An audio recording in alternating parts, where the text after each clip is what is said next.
Episode 262, What is Your Body Trying to Tell You? With Kara Kaufman.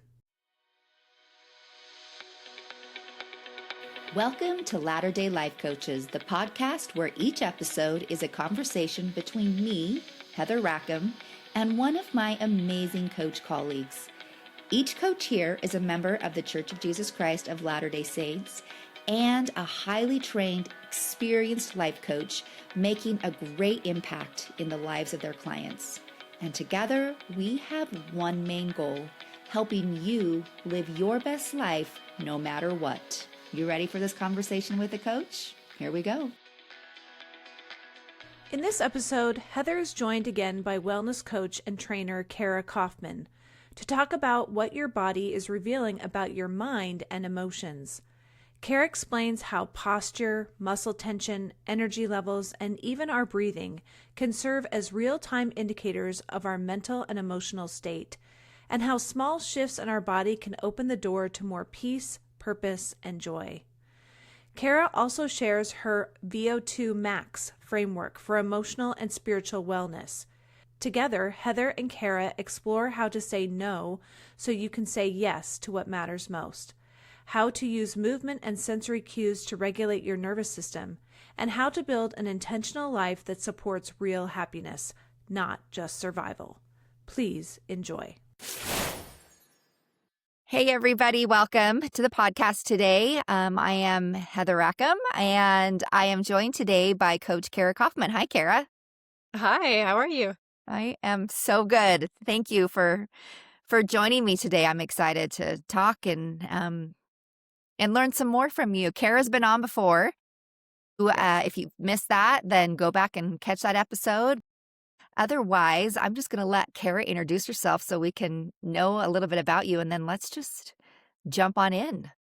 Awesome. Yeah, it was episode 189. So if you want to get on there, it was a lot of similarities of today's, some tiny shifts around mindset. But today we're going to dive into what our body's telling us about our happiness, which happiness obviously can be defined in a bunch of different ways. So we'll dive into that a little bit too. But yes, I am a wellness coach, have a history and experience over a decade of personal training, so the fitness aspect of it, into health and nutrition as a professional health coach. And then also, obviously, a life coach certified through the Mind Firm method. And bringing all of that together has just been miraculous in my life through my experiences. But I've seen a lot of changes in other people's lives that just is really amazing. So this is super fun. This will be awesome to be able to share some of those like wellness aspects here. Well, I appreciate it. And I'm always so grateful when people will come and share their knowledge and wisdom here with us, because I swear the more I learn, the more I know that I don't know. And so I feel like every day there's just something that I am introduced to that I'm like, it's so fascinating to me. I don't feel like I could ever learn enough. So that said, what are you going to teach me today? What do I get to learn about? So many good things, but we're gonna streamline it into basically what is your body telling you about your mental and emotional state. And there's certain things we're gonna break down.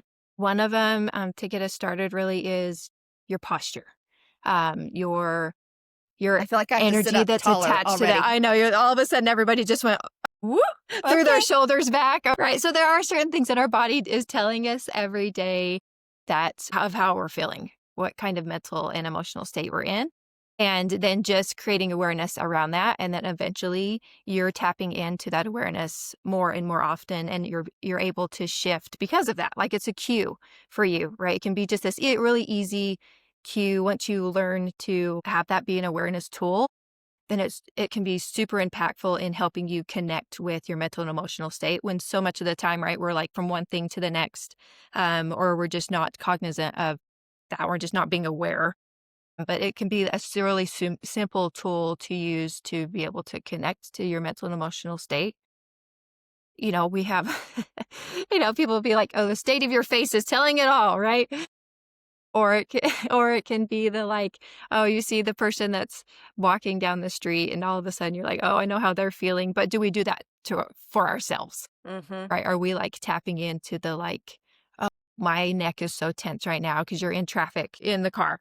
You're like, oh, okay, take a deep breath, pulling in the actions that can take you away from that. But initially, it starts with what's my body telling me about my happiness, which happiness can be defined several different ways in this context, right? Like, are we feeling at peace or are we feeling joy, excited? Are we feeling like whatever that happiness state of being is for you in that moment can be defined a little differently to be in that purposeful state Mm-hmm. of being.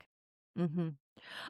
This is so fascinating to me because so many times I don't recognize in my body where there is tenseness. Like it's just common. It just feels normal. But then when I actually take a moment to think about it, I can feel the tenseness in places that I'm like, that just has felt normal, but it's not really. Like I can really relax that spot, and it takes some intentionality. So I am always interested to get a little bit more here and learn a little bit more.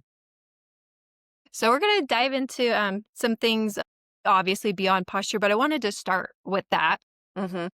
because for anybody and everybody that's listening, getting into that state in order to continue to grow and learn more throughout even just this podcast, right? So being able to tap into that right from the get-go, right from the start of this podcast, this moment, because everybody's here to get to a certain feeling or to pull from this episode certain mindset places or a certain level of growth or learning, a state of being, right? Trying to feed, like you might be trying to feed a certain energy or vibe, or you might be trying to change into a certain energy vibe mindset. Maybe you're on a walk, maybe you're in the car, right? But something that everybody across the board can change right now to get us into a place where this can be even more meaningful by the end of this podcast is to connect there. And it's super easy. So just taking an inventory right now of like, where am I feeling tension? Why is it there? Is it attaching to an emotion or a thought? And so being able just to take a second, like taking a deep breath can help find that. So you could just take a deep breath in and then let it go really slow. Find where the tension might be.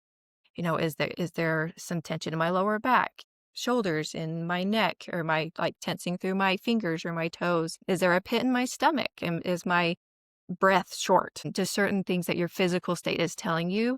And starting with that and being able to shift that a little bit into more of a state of peace and calm or a state of even energy and purpose, then that's where we want so that we can get the most out of our everyday, but especially in this space right now. Do you want me to tell you where I'm feeling some tenseness right now? Yes. I was hoping you'd say that. I was like, Heather, how my are you jaw, feeling? like like I just like the sides of my face just feel so tense. And when you said take a deep breath, like I could feel some of the tension go, but it still seems to be locked there in some way. So that's where I'm feeling some tension right now. You're like, there's still some muscle memory there of all the moments, right? Tense in there. Yeah, even in like my mat Pilates classes, I teach different group fitness classes. And in there, one of the things, especially lately, that I've started with is finding that space in the movement to actually release tension. I mean, exercise obviously it increases stress in certain regards, but we want to use that to reduce or eliminate the stressors that don't belong. Kind of like that, right? Like you're feeling tension through your jaw and then just finding that, creating a space between your teeth and relaxing there can put you in this state of being of like, oh yeah, my body doesn't have to take energy there. It can place that energy that I'm tensing through and place it where it's purposeful. So it's like, let's connect the movement that you're doing or not doing into the headspace basically that you want to be in. Mm-hmm. So I'm glad that's, and now that we pointed it out, you're like, I've done it once and that's where I generate tension, or at least I did that time. Then in the future, it's like, let me check in on my jaw. And then after you kind of so-called like fix the jaw situation, you're like, oh, where else? It kind of turns into a fun game. Do people does it tend to be in the same place for them or when they notice tension, Do you know what I'm saying? Are people drawn to one place over and Right. over, or does it tend to be in different places for different people at different times? It can depend on certain circumstances Okay. where that tension is. So, for example, a lady that I trained for years was having a lot of like the neck issues, and it was actually first thing in the morning. And so it's like making the connections, right? It's like, okay, I'm having a lot. So it wasn't like in the workouts, because we'd push shoulders down, we'd do all the right movements, postural changes that we needed to. But then we started to realize, oh, the most intense levels of that ache through her like upper shoulders, her into her traps, was right when she would like wake up. And so it's like your sleep patterns, there's some intense levels happening there, and being able to pull into the circumstance. When she's sleeping, she needs a different temperature, right? So changing some different elements around her sleeping space so that some of the tension that she was feeling during the bedtime hours could be relieved a little bit more Mhm. was helping. Like those Okay. things were helping. But like I mean, years ago I had some lower back issues, and I was able to do some different movements and create awareness around it and create this regimen of change, because there's just a lot. I would gather a lot of tension in my lower back. And so I like pulled away from that and then shifted more into the jaw and the head tension Mhm. so that it can travel. So it's just always being cognizant of where you're holding it, because I knew I had to release it from my back, because it was just causing all sorts of problems. But then it traveled to a place and space, right? For that circumstance change. So that's an awesome question. It can travel, it can change, it can be circumstantial. Oftentimes it has a default. So it will go there first Mm. most of the time. But yeah, so that is good to know. Just like anything, like in order to change, you need to start with the baby step. So not maybe even trying to focus on all of your attention everywhere all the time, but that default one, and then working on that, creating Okay. awareness. Okay. Yeah. No, that's interesting. Okay. Yeah. So, So now that we're feeling maybe a little less tense and feeling like we've taken a deep breath and we're in a head space, and maybe some of our heart rates have come down a little bit, or we're feeling more driven and focused right now, then we can dive into some more good things today about our body and what it's telling us. I love this quote by Stephen R. Covey: between stimulus and response, there's a space, and that space is our power to choose our response. In our response lies our growth and our freedom, which connects so well with what we're talking about today, that it's like you have a stimulus and then you have the response, but things happen in between that. So you have like the physical piece, the like cue to action, whatever it is, and then you have the response. But in between there is this opportunity to decide what we're going to choose, how we're going to choose it, what our emotions are going to be that attach to the eventual response and outcome. And so that space in between is really what I mean by let our stimulus, our physical aspect, lead us into that state of being that outcome. It's that in between state that we want to focus on. well, I've heard that quote twice in the last 2 days, which is so interesting, right? Like things, That's but amazing. it's amazing. And I always tend to think, well, there's a reason, obviously, like the universe, our Right. heavenly parents are trying to teach me something, because this is something that is being shown to me a couple times. But the other place where I read that quote was, I'm doing some nervous system training with Leah Davidson, and she used that quote to say, supporting what you're saying, like there are circumstances, there's some stimulus in our life, and then there's our responses, and that space in between is so much of it is it's a result of how what the learned systems in our body, like what our body automatically wants to do, right? So we have that tension that our body is kind of doing on its own without us even knowing, and that becomes part of the things that helps us, it becomes one of the things that governs how we respond to things, right? Like how our body is feeling. So we have to do that work, like that body work, so that we can have ownership of how we want to respond. Yeah, exactly. I mean, one of the I was just reading through that article. I don't know if you've read it. It came out in the BYU magazine, education magazine. And it was talking about how emotional regulation, emotional strength is just like muscle, right? So it's just like that, right? You're saying, right? Like we have these defaults mentally and emotionally, right? Those Yeah. responses in between. We Yes. have these go-tos, like you're saying, in that space. And it is a lot easier to attach some of the physical elements to those because we are such physical beings, Yeah. right? We're like, Yeah. oh, I'm tensing, but why am I tensing? So asking that question and figuring out what that space is telling you, that in-between space is telling you. Yeah, it's teaching us so much. And I think we discount the body so many times, but the body is teaching us so many things if we'll listen. Right. Right. And so I love this. Well, one of my spaces, and I was just thinking about this when I'm like, pod. We kind of jump in this little pod, right? We jump in this space and we're in it. And here we are now. And all of you that are listening have just joined this little pod, this discussion that we're having. We're holding a space here, right? And we're casting out these feelings, these thoughts, these emotions. And one of my pods and spaces, going on walks, having that time, that space, that pod for me, right? Another one is the steady flow of the shower, right? Just, the water comes down and my mind, I'm in this box, there's not distractions, like it feels literally like a pod. And one of the thoughts that came to me recently was this VO₂ Max. I mean, I'm in the fitness industry as well as the health and mental wellness industry. And the VO₂ Max obviously gets brought up when it comes to physical fitness, your cardiorespiratory abilities, your energy efficiency, how much volume of oxygen you can use when you're really exerting quite a bit. And as that increases, the more efficient you are, and basically you're in better shape. Okay. And so when I was thinking about VO₂ Max as it relates to our discussion today, it's like, wow, this could really be a great crossover into that space.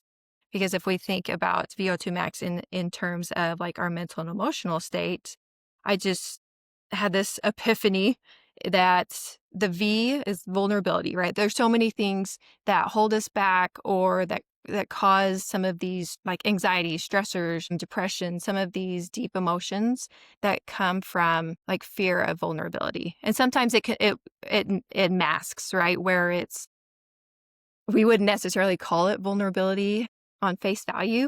We'd be like, oh, I'm strong. I can do it myself. Like, I don't need anybody else. But really, ultimately, at the end of the day, it's because we're fearing some level of vulnerability. And then, so that's the V, and then the O would be overwhelm. So we're having these feelings of it's just too much. I cannot even attempt that. I can't go do that. I can't take action there. I just like we're in this overwhelmed state. So as we talk about awareness, as we're talking about, okay, we're building, tension in all these places, what is our body telling us? And then the next question could be asked of, is it coming from a state of fear of vulnerability, not wanting vulnerability? Is it coming from a state of overwhelm? So even breaking it down and simplifying it in order to come into that state, we could just break it down into, is it one or the other? Which one is it? And then the 2 on the VO₂ Max would be like, hey, well, this is where I'm coming from. This is what's happening. Here's my tension. This is, this is what my body's telling me. This is the state of mind and emotion it's coming from. 2 actions you can take. You can change it or you can choose not to change it, right? So you have 2 actions that you can take on it. And then we're going to lead to the how, and that's our max.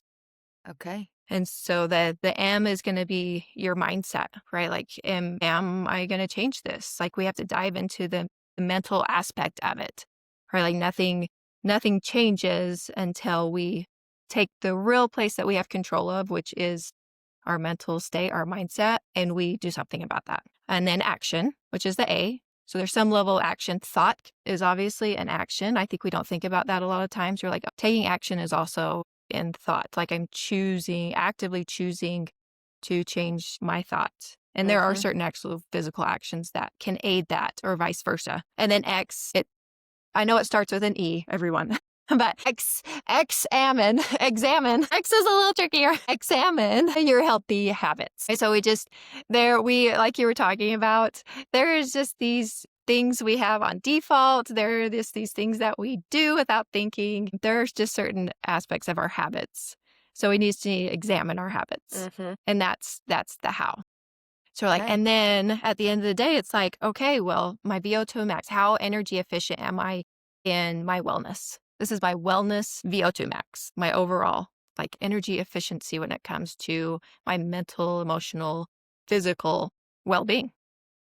Brilliant. I really like the analogy of that, or, just kind of the visualization of having that in front of me. Yeah. I mean, and that's just how my brain works just so well with that. It's Yeah. like, spell it out. Yeah. Give me a comparison. Give me the purpose behind it and give me the how. Yeah. Right? Yeah. Yeah, for sure. And it's just when I feel like there's a purpose to that that's meaningful. Mm-hmm. You're like, oh, yeah, who doesn't want a better state of being and the way to do that? Absolutely. The why is why we do everything, right? If we keep our why at the forefront of our mind, being vulnerable and examining the things that are, causing overwhelm, and if I'm not going to be able to go through that your VO₂ max, I won't remember them all, but like having our why in our mind gives us a reason why to do those things, why to go through the discomfort, because it is uncomfortable. It's uncomfortable to work through those different things. Well, it's fun that this concept of like well-being and taking care of ourselves and this and that can really feel overwhelming itself. Yeah. Like speaking of vulnerability and overwhelm, and I do think like in my world and in coaching, one of the things that comes up is a little bit of both excitement. I'm excited to be committed to change. This is really good. I feel excited to be committed. And then the flip side is it feels like things I have to do. And so it's interesting. I was in a lesson probably 4 or 5 weeks ago at church, and they're like, "Okay, how do we say yes?" The only thing that kept coming back to me was, well, I say yes to the best things, to God, to the things that God wants me to do, to spiritual inspiration, like those kind of yeses come because I say no. Right? Yeah, And I I'm was like, just okay, thinking so the I same thing. raised my hand and was like, I say yes by saying no. And it was, at first I think the teacher was kind of like, maybe you didn't understand the question. But as I explained she got it obviously, but I was like, that's what connected to me that day. And I really do think that we all connect there. Because in all of this too, as we're talking about, check in. Is it vulnerable? What's your body telling you? Is it vulnerability? Is it overwhelm? Like you're like, oh my gosh, this seems like a lot. But at the end of the day, it's that pod. It's like, okay, create this space once a day, even if, because eventually after you do it once a day and you get that check in, you're like, what's my body telling me about my state of being mentally and emotionally? I mean, days, weeks to come, you're doing that just regularly. It becomes a part Mm-hmm. of you checking in on yourself, checking in on where you are, why it is you're feeling tension, what it is that is holding you back from that action or from doing what it is would be good, but you can't quite get there, right? So it becomes habitual, but it does come with that understanding that I want to make clear that we're not trying to add to the plate. We're not trying to say yes to yet another thing. It comes with a lot of, okay, I might need to say no to that person that needs me to take up her carpool that day, because that actually was the time I set aside for me to go on that 20-minute walk so that I can get into my pod. Or so I can get into my space and have an inventory and to have it. So I might have to say some no's to say yes to the best part of my week or the best part of my day. Because when that happens, and we all know that, right? So we use the airplane analogy all the time where it's like, okay, if I can put my oxygen mask on, then I can, and we don't do it just for our survival. Some do, right? It's like, okay, I'm going to put my oxygen mask on so I can survive and sit here and not help anybody. I think for the most part, generally speaking, we want to put the oxygen mask on so that we can be cognizant and aware and not pass out, so that we can be there for other people, so that we can show up for our family or for our friends or for our work day. Initially, we show up for ourselves, right? We have to say no to our friend first and put on our oxygen mask first, and then we can say yes to them. Yeah, so true and so important. And I would dare say that most of the things that you are referring to here in the VO2 Max are things that we are probably doing in some way or another. But I think when we actually label them and become intentional about doing it because of this, it puts a different, I don't know, it makes it stronger. It makes it more effective for us. Right. Yeah. No, absolutely. Well, yeah, it is like building musculature, right? Where Yeah. you're like, okay, where is it that I feel needs improvement and how does that improve? Yeah, I have to break it down and I have to work at it and then it gets stronger and that process repeats. And so, yeah, absolutely. And it's fun because with clients or with myself, one of the things I like to focus on is energy levels, which doesn't feel overwhelming. You can be like, oh, I gotta track this, I gotta track that, and I gotta be cognizant of this and that and the other.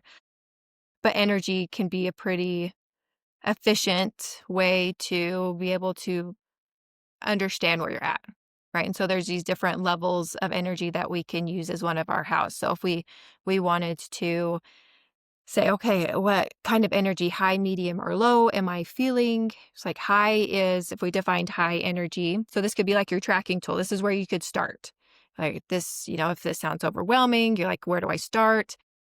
What do I do? Let's just do energy. Okay, is my energy high? So high would be I can do the daily tasks I plan on. I can hit the to-do list. And then if there's extras that come along the way, I need to make a dinner for somebody. I need to fulfill on an extra hour of work because somebody needs help, right? Like I could go a little above and beyond besides the everyday. Like energy's high, energy's good. This is overall, right? It doesn't necessarily mean just physically. It means like I can like mentally be in the game. I'm feeling emotionally stable, connected to self, to God. That's the kind of higher level energy. Mediums, kind of the like, okay, I can do the task I need to. I'm feeling driven, feeling like I'm definitely going to need to be done when I'm done, right? And then low would be I got to take some things off the plate. Like this is not working. This is there needs to be a change. Mhm. And so just being able to go through that inventory is a good indicator of what your VO2 max is for your overall well-being. So Mhm. these are some of the steps to get you into the okay. And so then we can turn back around and use the VO2 max to say, is there a certain level of overwhelm I'm experiencing? Is that why I'm in this low state? If you're on the high state, you could even turn around and be like, oh, what are some of the mindset actions and habits that I have that are creating this high level of energy? I want to keep those. I want to add on those. I want to. So we can use that VO2 max as a tool and these energy levels as a tool. So they can go Mhm. hand in hand with each other, whether that number two, if we want to change or if we don't. Oh, if we don't need a change, right? Energy's Right. high. I don't really need a change. I want to keep going with where I'm at. I do need a change. Where's it coming from? Right. And so being able to use those hand in hand is a really good tool to be able to, okay, let me break it down. That's what it looks like. Awesome. That's how I'm going to do it. Okay. Yeah, thanks for explaining that. I think that's helpful in adding to that visual. And it's two-part too, right? Because there's things that we can add and there's things that we can take away. So we Mhm. like paying attention to what those things are. Like for you, like you said, it's saying no sometimes. That's like taking away in some way. But then there's also times when we want to add something to increase our VO2 max. Right. Right. And diving into more of the like what's your body telling you is like really utilizing the aspects of the body because Mm-hmm. not only does it tell us what we're feeling, how we're doing mentally and emotionally, where our state of being is. It doesn't just tell us those things. Like body keeps the score, right? Yeah. If we're aware of that book and the knowledge it teaches, along with several others, the power of habits. I mean, there's just so many good ones out there that also tell us that the body is used to enhance our mental and emotional state of being. Like we can do certain things. And I was actually just listening, Cynthia Erivo, who is Elphaba. She's the actress that plays Elphaba. I was just listening to a podcast that she was saying how she used scents, like smells. She uses smells for her different characters. And I was like, oh, that's so cool. So when she played Harriet Tubman, she used cedarwood and lavender. And she chose those purposefully because Harriet could have found those. She could have went out and she could have found these scents in nature. And she's like, okay, that smell, that scent is what I'm going to use to attach mentally and emotionally to that character. And then same for Elphaba. She's chosen these different scents depending on the state of mind that Elphaba's in. So she'll Okay. use these different smells and attach to the character. And I was like, isn't that so neat that she's using a physical sense, or she's using the sense of smell to attach her mindset and her emotions to the character and who they are. It's like, oh, okay. Well, that takes it into this grander exercise of things where it's, what is it that I have that makes me connect to a certain mindset and emotion? Right. And so then I do this inventory of like, oh, I do go on walks when I'm trying to find peace. I'm trying to find purpose. Like, oh, okay. So when I'm not feeling at peace, when I'm not feeling at purpose, then a steady flow motion, like a walk, or the beating of the shower, like a flow motion of movement, whether produced by me or something else, creates that for me. So being able to discover that, oh, that thing creates this feeling. That's why I seek that thing. So I'm not feeling that way and I need to do that thing. Mm-hmm. So just creating that, which is really, I mean, method acting is amazing. My husband is in film. He has his own film production company. He's in theater. And so my kids are in theater. And so we're talking film and theater just all the time. And method acting is, one of the methods that they use, kind of like Cynthia Erivo and like Daniel Day-Lewis. He would go out into the wilderness for The Last of the Mohicans, and he was building cabins. He was doing all the things. There's just so many different actors that have done method acting. And it's interesting to think about that as an application in our lives. Okay, if we want a certain state of being, then what actions do we take on? Because that puts us in a space physically to be in a space mentally and emotionally. So it's like you're creating it physically, maybe before it's actually being created emotionally. Do I have that correct? Right. Yeah. Which is really Okay. neat because it can go both ways. Yeah. I've done several movemental events, and it's interesting how you can come with a certain, mindset. Maybe the day's been super stressful, right? Like you just hit traffic. People were hitting traffic from Salt Lake down to Lehigh, and it was next level stressful for them. They would show up late. They're like, I'm so sorry. And we would get into this music, calming music, Pilates moves, deep breathing. And as the movement was being done, slowly the shift was happening and their breathing was coming. Their heart rate was coming down as the breathing was controlled, as the flow motion of the movements and the focus was brought in, right? Like when you're in a state of certain movements, you're not distracted by other things. Two, you're not jumping from one thing to the next. Your physical state is actually controlling your focus. And then by the end of it, after 45 minutes, they're like, oh, I really feel good. Coming from that state of like, this traffic. But the opposite can be true too, right? You can be in you're like, oh, I'm feeling really positive and purposeful. Negativity can also be purposeful, though. I want to make sure we understand that there can be Right. certain negative aspects, right?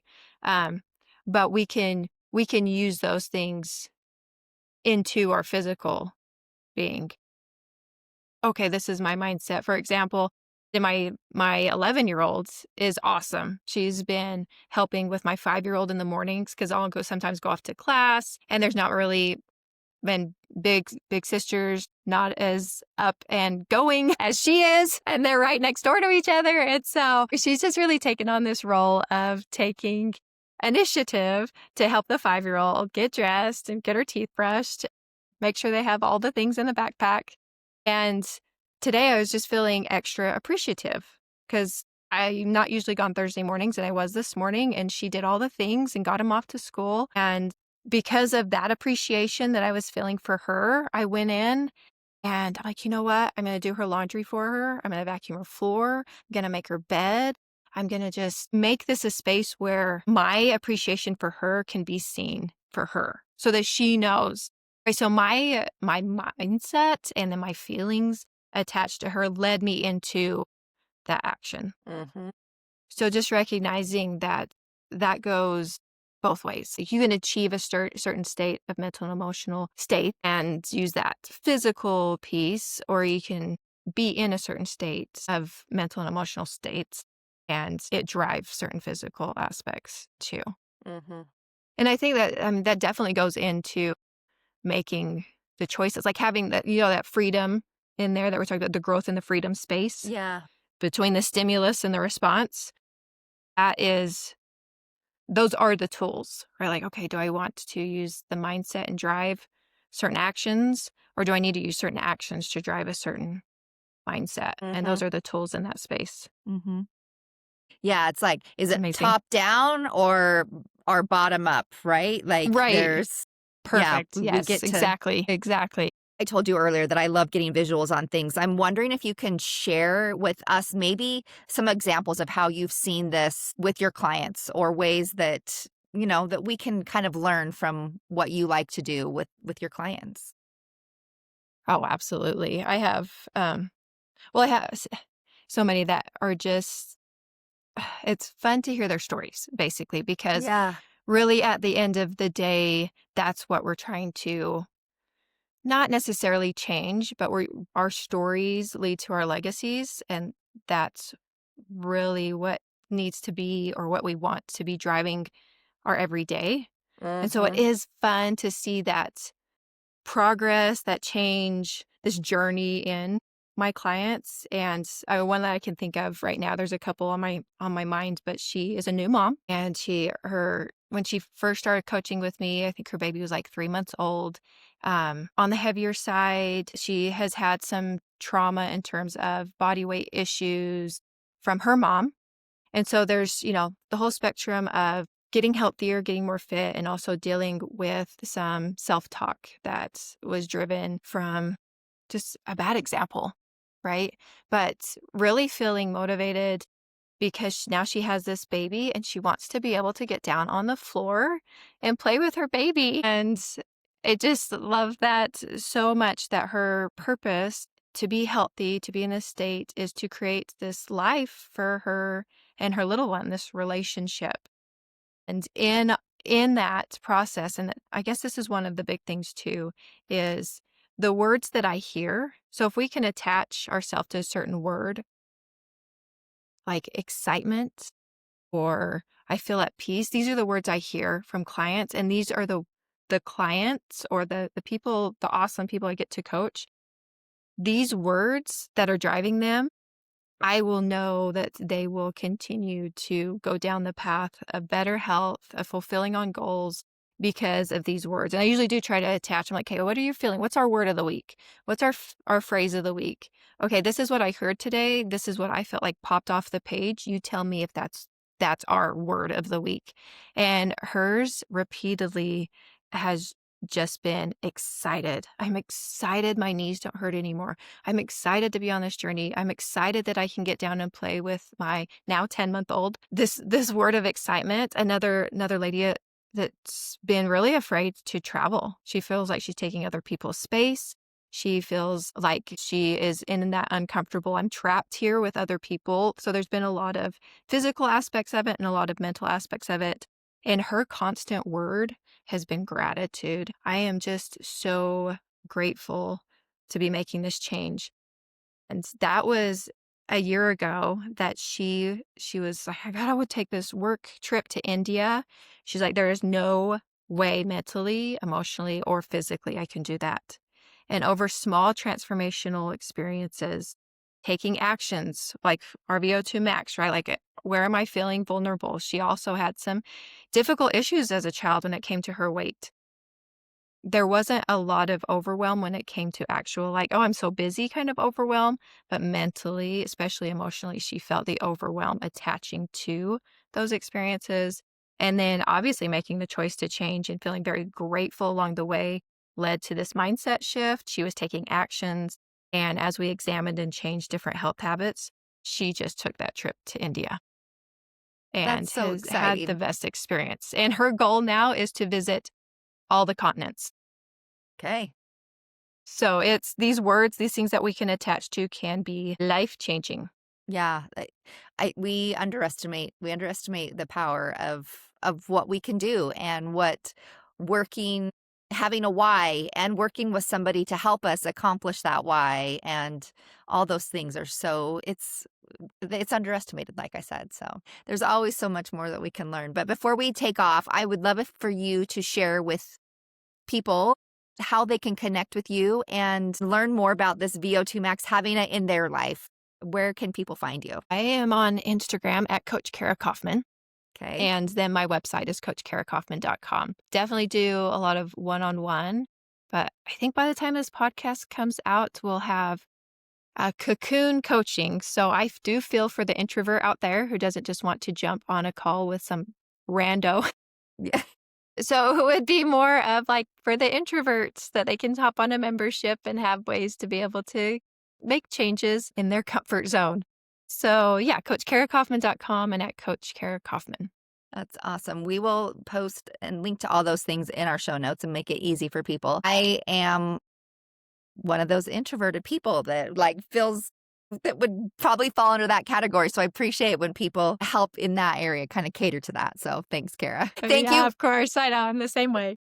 It's so funny. But anyway, nice to have you. Thanks for being here. And thank you to our listeners for joining us. And we will see you all again next time. Hey, we just wanted to thank you for spending part of your day here with us at Latter-day Life Coaches and being part of this conversation. Share this with your friends so that you can have a conversation with them on this topic as well. And as always, subscribe so you don't miss a single episode. Have a good one, my friends.